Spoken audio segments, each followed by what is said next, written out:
Everything you know is a lie. There is a truth beyond what your people and your speaker have told you.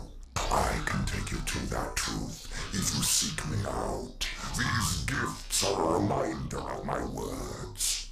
Emperor Calus has spoken. WTF Game Nation, what's going on, guys? This is Peanut Butter and Toasted Butter. What's up, guys? We're going through and we're detailing a comprehensive list of how we attack the Calus fight on Prestige. First and foremost, we go through and we team shot everything. We team shot to take down the larger enemies faster and save on the res tokens, man. This is a fight that's heavily inducive on staying alive. We're going to stack the whole team up on the left side, and we're going to take down all the larger enemies. It helps us do it faster, quicker, and it leaves us with more res tokens. You can have one person with a super, i.e. the Sunbreaker, Dawnblade. We can have them focus on the middle door, making sure nothing wraps around to kill us from behind, while the other 5 guys aim at the 3 doors on the left side, shooting any and all adds coming out of those doors. We wrap back down around toward the middle, and then we end up on the right side, clearing the last of the yellow bars and the last of the dogs and anything left over.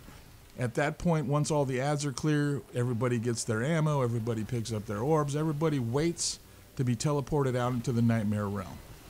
Your basic mechanic of this fight is still going to stay the same as it is on normal. You're going to start out by calling out the symbol that is on the forehead of the giant skull in the back of the projection realm, whether it's the dog, the cup, the axe, or the sun. This symbol that is not called lets the rest of the team know what counselor needs to be punched inside of the throne room. Get that left Axe, one. dog, Axe, sun, punch cup. However, on Prestige, once a counselor is punched, it is going to teleport that puncher into the projection realm and will randomly pull somebody from the projection realm and place them back into the throne room. Here's how you combat that rotation. When you are pulled into the throne room, you need to call out what scion you were responsible for, whether it was the right scion, middle scion, or left scion. I was left. I was left scion, so. You are now in charge of punching the next counselor, as soon as all the callouts are made. A good spot for you to hide while you're waiting for the callouts is by the bottom left where the axe plate is, or the bottom right by the dog plate. When you are there, you are taking cover from Calus, the adds, and you are generally centralized in the middle of the map, which makes it easier for you to run to any corner to punch a counselor. Your cup plate is on the top left, the sun plate is on the top right. Whatever symbol is not called by the team in the projection realm will be corresponding to the counselor that you need to punch. This will teleport you back into the projection realm. Once it does this, you can control the way that you fall.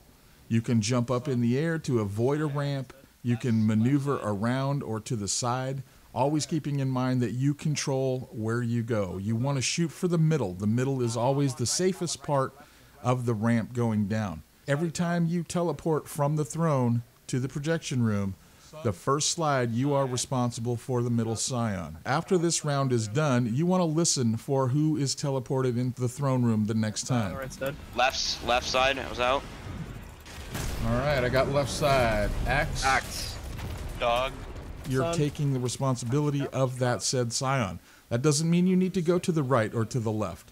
You can shoot all 3 scions from the middle of the map. This will be the case all the way down the slide unless you get teleported back into the throne room, at which point this starts completely over. Every round of the projection, you have 3 jobs. First and foremost is to look at the symbol in the forehead of the giant skull. You have to call it out as soon as you see them. The second job inside the projection room will be to shoot your scions. Once on the ground, the scion needs to be taken out. If you don't do it quickly, he will send out a pulse wave, it will take you over the barrier, and you will look like a complete fool tumbling toward the giant skull in the front of the room.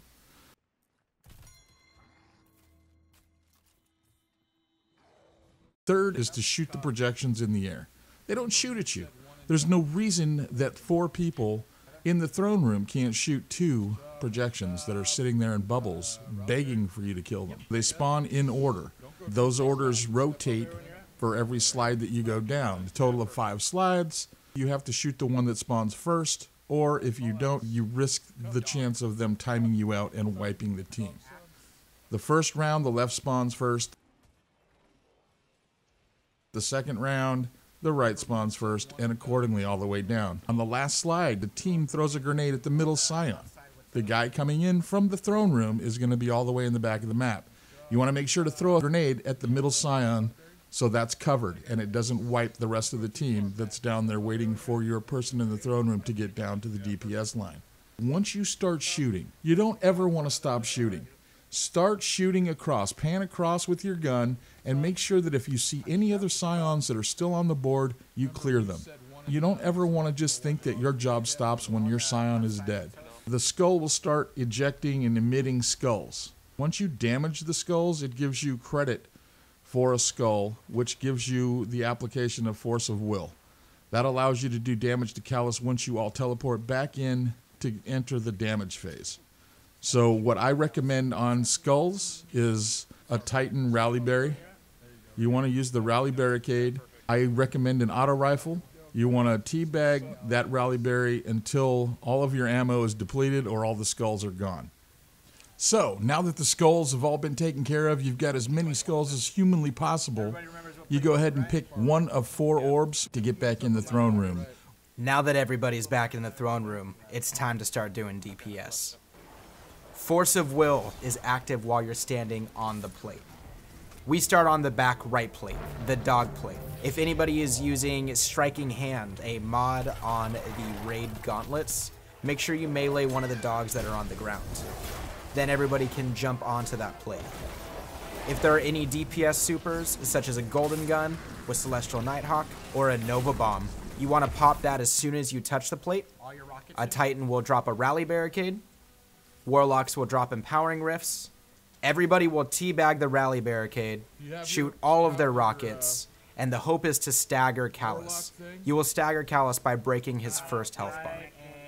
As soon as he goes immune, you're going to jump up to the top right plate, the Sun plate, and be prepared to do the same thing. Rally Barricade, Empowering Rift, whatever power ammo you have left, and at that point, if you're out of power ammo, you switch to whatever kinetic and energy weapon you have. If we successfully staggered him on the first plate, the dog plate, he's going to try to shoot you with the laser on this plate. If the entire team jumps straight up into the air as he shoots, you'll be able to dodge that. Land back on the plate and continue to DPS him until he goes immune. We're actually going to stay on this plate for a couple of seconds. We are going to stay on this plate to try to tank his big fireball, his rocket. That way you don't waste another plate that is still currently active. If he throws the lava, you want to move to the next plate. As soon as he does that move, we're all going to jump over to the top left plate, the cup plate, and we will continue with our DPS. Same thing applies here. You're going to use everything you can. Your Empowering Rift, your Rally Barricade. Use any power ammo that you got on your way over to the plate. Use any grenades that you regenerated. Use all of your weapons that you have, all of your kinetic, all of your energy. And as soon as he goes immune here or tries to shoot you, you're going to run down to the bottom left plate. At this point, you'll be able to finish up your first DPS cycle, or if you have enough Force of Will stacks, you'll be able to one-phase him here. Now that we've completely taken down all of Calus's health, he's going to go into a final stand. There's going to be one more shield break that we're going to have to do in order to kill Calus. Stay on a plate at this point, that way the dogs that are around won't nip at your heels, and everybody just shoots him at the same time, breaking that shield, and Calus will fall. One and done. Hey guys, thank you for spending an evening with us breaking down the WTF way to beat down on Calus. Leave a comment, like, share it with friends. Thank you for coming in, hanging out, and being part of WTF Game Nation. Pound for pound, the best community on Twitch, now YouTube.